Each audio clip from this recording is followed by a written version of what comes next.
裕民坊及同仁街封閉後嘅公共運輸安排，行人篇。為配合觀塘市中心2.0項目嘅地下管線改道工程，裕民坊及同仁街會於2026年6月28日凌晨零時正起封閉，而附近嘅行人路亦會作出相應改道及調整。以下為大家介紹前往裕民坊公共運輸交匯處及搬遷後嘅巴士及小巴站嘅步行路線。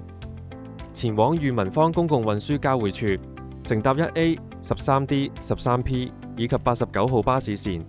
由觀塘站 A1 出口向前行，右轉入同仁街，一直向前行，行到同仁街街尾，向左轉，過馬路，橫過同仁街，到達協和街，沿協和街繼續向前行，經過海匯，到達裕民坊公共運輸交匯處。右邊入口通往1號及2號閘口，跨境巴士及89號線，而左邊入口則通往3號至8號閘口。喺商場內行去6號閘口，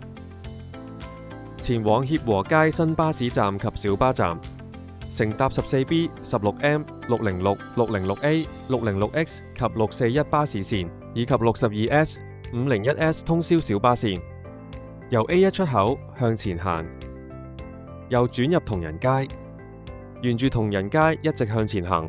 行到近街尾，右邊將會有一條行人路出協和街，新站就喺出口嘅位置。請注意，由 C3 出口轉彎入協和街嘅行人路將會封閉。前往物華街新巴士站，乘搭 13M、23M、28B、95M、619、N293 及 N619 巴士線，由 A1 出口向前行，右轉入同仁街，一直向前行，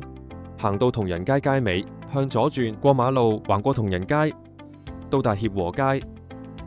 沿協和街繼續向前行，經過海匯，繼續向前行，去到物華街路口再左轉。新站就喺裕民坊公共運輸交匯處入口嘅旁邊。最後介紹點去駿業里，搭 89X 號巴士，由 A2 出口落樓梯到觀塘道地面，向左轉，沿住觀塘道一直向前行，你會經過 APM 繼續向前行，經過駿業里行人天橋同中電變電站後，巴士站編號 KT631 就喺前面。封路初期，公共運輸資訊服務大使會着住綠白色背心，提供現場協助。請注意交通安全，並留意現場最新指示。